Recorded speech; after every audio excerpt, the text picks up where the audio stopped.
Olá, o Ministério Público de Minas Gerais realiza neste mês de abril, em Araxá, o Congresso de Processo Civil, Processo Penal, Inovação e Tecnologia, que discute os impactos do uso das novas ferramentas tecnológicas nos processos e na rotina das unidades funcionais.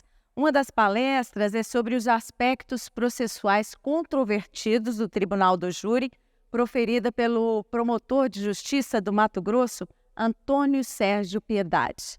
Muito obrigada por nos conceder essa entrevista. Eu que agradeço a atenção e a gentileza e aproveito o ensejo a oportunidade para saudar o Ministério Público de Minas Gerais. Um evento extremamente importante, um evento extremamente relevante para o debate acerca de temas caros ao Ministério Público, não só de Minas Gerais, mas ao Ministério Público brasileiro. Quais são os aspectos controvertidos do Tribunal do Júri?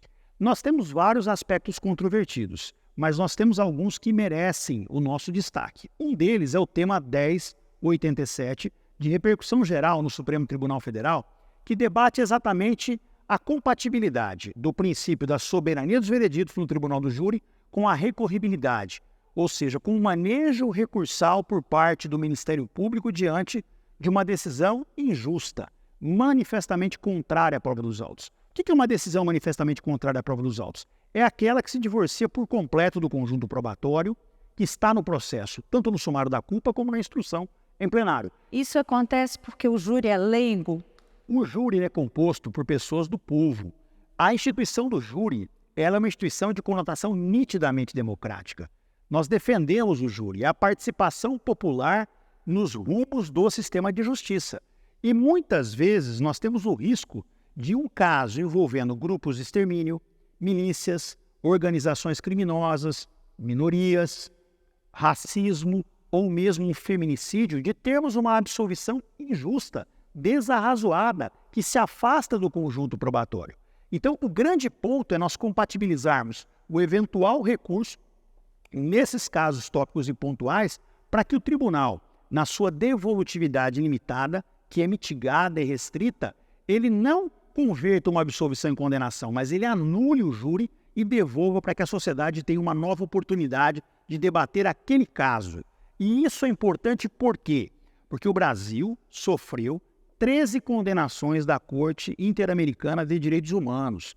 E as condenações derivam não do Brasil não cumprir as suas obrigações processuais negativas, que é a abstenção do Estado, que é evitar o arbítrio estatal contra o réu, contra o acusado, mas exatamente por não cumprimento das obrigações processuais penais positivas, que são os deveres, as obrigações da persecução penal. Instaurar um procedimento investigatório, apurar o fato em toda a sua extensão, possibilitar ao titular da ação penal, que é o Ministério Público, o oferecimento de uma denúncia e, à luz do devido processo legal, com todas as garantias inerentes e decorrentes do devido processo legal, dar uma resposta penal dentro de um prazo razoável.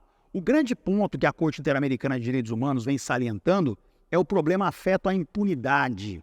Essa repetição reiterada de situações que merecem uma resposta do Estado e o sistema de justiça não consegue, dentro de um prazo razoável, apurar e punir. E punir é estándar de direitos humanos. Punir é civilizatório. Punir evita a barbárie. E o grande ponto é, se o Supremo Tribunal Federal, tenho certeza que terá sensibilidade e terá a técnica necessária ante ao tema, porque o artigo 25 da Convenção Interamericana de Direitos Humanos prevê a possibilidade de um recurso rápido ante situações como estas.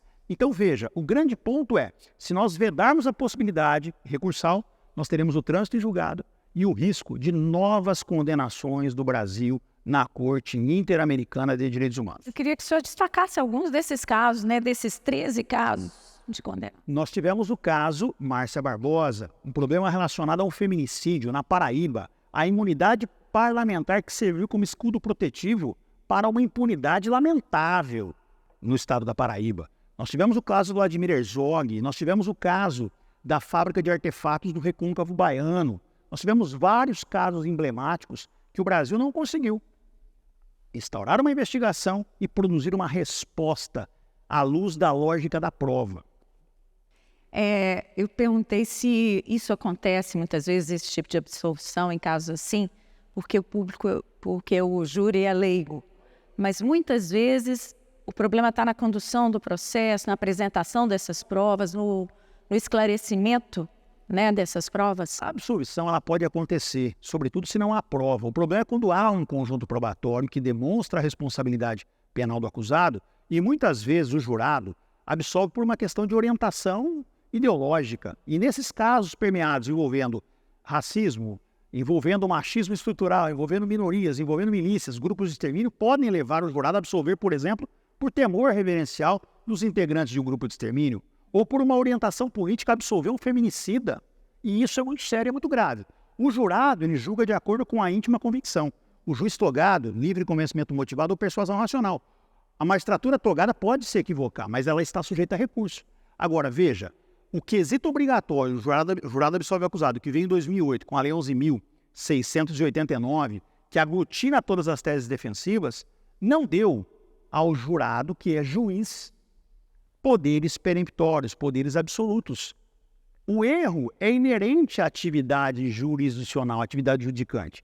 O que não é normal é nós vedarmos a possibilidade de um outro olhar, de uma reapreciação da matéria e veja, a soberania dos vereditos, o tribunal convertendo esta absolvição, ele não pode convertê-la em uma condenação, ele tem que anular e devolver a um outro julgamento perante o júri. E esse outro julgamento com uma nova composição, com novos jurados, que se tiverem o mesmo entendimento do primeiro julgamento, aí sim estará materializada a soberania dos vereditos e a absolvição. No seu entendimento, doutor, como está o encaminhamento do debate desse tema?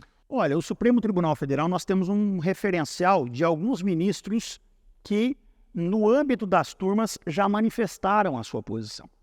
Esse tema ele tem repercussão geral porque ele é um tema que sofreu uma controvérsia no âmbito do STJ, do Superior Tribunal de Justiça, e a terceira sessão, que congrega as duas turmas, a quinta e a sexta turma do STJ, firmou posição conciliando, compatibilizando a soberania dos vereditos com a recorribilidade por parte do Ministério Público. Porém, tivemos uma decisão monocrática do ministro Celso de Mello, no âmbito do Supremo Tribunal Federal, que alterou, ou uma decisão contrária a essa orientação. E temos posições dos ministros no âmbito das turmas. Mas vamos aguardar o que dirá o plenário, o pleno do Supremo Tribunal Federal. Mas é uma questão, como eu disse, e repito e reitero, ela é extremamente complexa. Porque se há uma condenação, há possibilidade do recurso. E vejam, a pronúncia, ela encerra o sumário da culpa, se ela entende que há indícios suficientes de autoria e materialidade, há plausibilidade para a condenação. A não ser que nós tenhamos uma prova superveniente durante a instrução em plenário que altere esse arcabouço probatório. Não havendo nenhuma outra prova, há plausibilidade numa eventual condenação. Agora, veja, esse recurso é exatamente para corrigir distorções derivadas de eventuais absolvições, muitas vezes escandalosas. Nelson Hungria, que foi o penalista do século, ele tem um artigo científico que ele publicou há muito, na década de 60, em que ele fazia uma crítica contundente à instituição do Tribunal do Júri. E a crítica de Nelson Hungria, nós somos defensores do Tribunal do Júri, é exatamente derivada do quê? Da absolvição de feminicidas, de matadores de mulheres. Então esse é o ponto. Então nós precisamos compreender que o júri é a participação popular, é uma instituição de conotação nitidamente democrática, nós confiamos na magistratura leiga e somos entusiastas dessa participação popular. Agora, como todo instituto do sistema de justiça, está sujeito ao recurso, ao duplo grau de jurisdição, uma nova apreciação, e nós temos a certeza de que o Supremo Tribunal Federal ele terá uma posição clara, uma posição firme, de modo a evitar que o Brasil não sofra novas condenações envolvendo situações lamentáveis, como as 13 condenações que o Brasil sofreu no âmbito da Corte Interamericana de Direitos Humanos. Na opinião dos senhores, isso é essencial para a gente acabar com um pouco da impunidade, da sensação de impunidade. Eu acho que isso é fundamental, até porque o júri julga os crimes dolosos contra a vida, os crimes graves, os crimes de sangue. Então, veja, eu acho que é fundamental, ninguém aqui faz apologia ao excesso, ao arbítrio. O que nós pontuamos é que nós precisamos o quê? De proibir os excessos, mas não permitir que o Estado peque pela insuficiência de proteção a valores caros à sociedade. Nós não podemos ter uma proteção deficiente e insuficiente. Eu acho que essa é a grande pedra de toque que deve nortear todo o sistema jurídico. 1068 também está em discussão. Exatamente, é a prisão imediata no júri. É possível a prisão imediata no júri? Derivada da soberania dos vereditos? Dada a sentença, o réu sai preso. Se determina a prisão, não a prisão cautelar preventiva provisória do artigo 312 do CPP, mas a prisão pena. Esse é o ponto. O pacote anticrime, ele criou uma parametrização. Nas penas iguais ou superiores a 15 anos, se determina que o juiz determine o cumprimento, o início do cumprimento da prisão. Porém, a matéria está hoje sendo analisada em sede de repercussão geral no Supremo Tribunal Federal, que deve ou declarar, constitucional em toda a sua amplitude o tema, ou seja, 15 anos, ou para todos os casos a prisão imediata, ou, sob o prisma da presunção de inocência, determinar que se aguarde uma posição ou trânsito julgado para o início do cumprimento da pena. Nós também entendemos, em nome da necessidade de compatibilizarmos o garantismo e, ao mesmo tempo, dotarmos o sistema de efetividade, sobretudo naqueles casos que se arrastam por 1 década, 2 décadas para o seu desfecho, que tenhamos a prisão imediata no júri. Acho que isso é fundamental. São debates que caminham exatamente para se vencer essa questão da impunidade ou do prorrogamento por muito tempo da sentença, do cumprimento da sentença. Isso tudo é necessário para a saúde do sistema jurídico brasileiro? Eu não tenho dúvida. Isso serve exatamente para o aprimoramento das instituições, para o aprimoramento do sistema de justiça criminal. O Ministério Público, ele é uma instituição de garantia. O Ministério Público é o primeiro a defender os direitos humanos e os direitos fundamentais. O Ministério Público é aquele primeiro a se insurgir contra qualquer tipo de excesso contra aquele que está no polo passivo de uma ação penal. Mas ele é o primeiro a bradar. A vítima, ela é do Ministério Público brasileiro e de nenhuma outra instituição. É o primeiro a exigir o cumprimento de obrigações processuais penais positivas, dos deveres do Estado. Então, acho que esse é o grande ponto. E colóquios como esse, em Minas Gerais, em Araxá, permitem essa reflexão, esse debate, essa discussão, e a partir daqui propormos teses para uma unidade institucional, para uma atuação funcional mais abalizada, mais consistente, mais resolutiva e mais assertiva. Nesse caso do tema 1068, o senhor acredita que a discussão está se encaminhando para que decisão? Nós aguardamos também a posição do Supremo Tribunal Federal de forma muito respeitosa nos 2 temas, no 1087 e no 1068, que são matérias de repercussão geral. Como é que se encaminha esse processo de debate desses temas? Ele é julgado no âmbito do Supremo Tribunal Federal, de todo o colegiado. Nós temos 11 ministros e precisamos aguardar que os ministros se manifestem a respeito desse tema.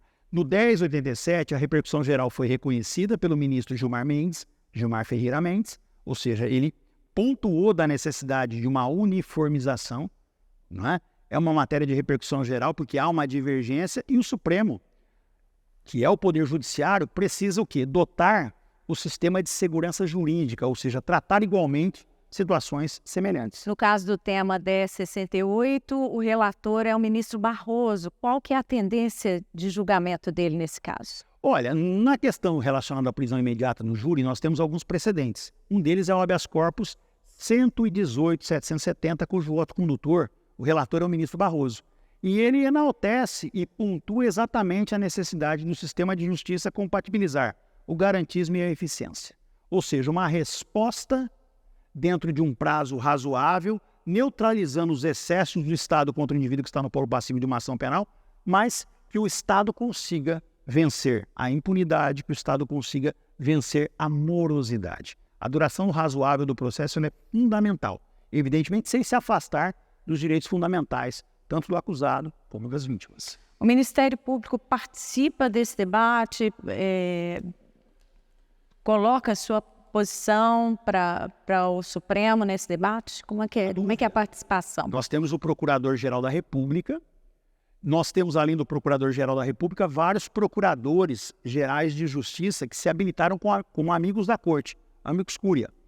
E vamos aguardar, eu tenho certeza de que prevalecerá uma posição de modo a assegurar o equilíbrio de proteção, que eu acho que é o grande ponto, o grande norte do processo penal e, sobretudo, do sistema de justiça. E o Ministério Público tem uma postura muito clara e muito firme com relação aos temas, e nós não temos dúvida de que o Tribunal do Júri ele precisa ser preservado. O Tribunal do Júri precisa dar respostas efetivas e, sobretudo, em casos emblemáticos. A minha preocupação é, muitas vezes, um caso permeado por uma grande situação de ofensa a valores caros da sociedade, por questões, secundárias, termos uma absolvição muitas vezes escandalosa.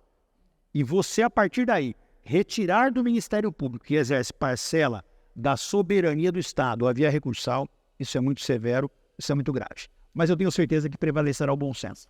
Como que esses temas são tratados em outros países, em outros sistemas de justiça, assim, que tem um desempenho melhor contra a impunidade? Olha, à luz do direito comparado na Europa, em vários países da Europa, no próprio Estados Unidos, se preconiza o quê? Exatamente este olhar, como eu disse, de compatibilizar, de conciliar. Ou seja, nós temos o processo que é o caminho que assegura todas as garantias do acusado, mas, ao mesmo tempo, um processo que consiga uma resposta imediata. Alguns países como a Espanha, como a Itália, a França, países da Europa, como Portugal, têm um processo extremamente de cariz garantista, mas, ao mesmo tempo, que concilia esse núcleo essencial do garantismo com a eficiência e com a efetividade, de modo a conter a impunidade e de modo a vencer a questão relacionada à morosidade, ou seja, a duração razoável do processo.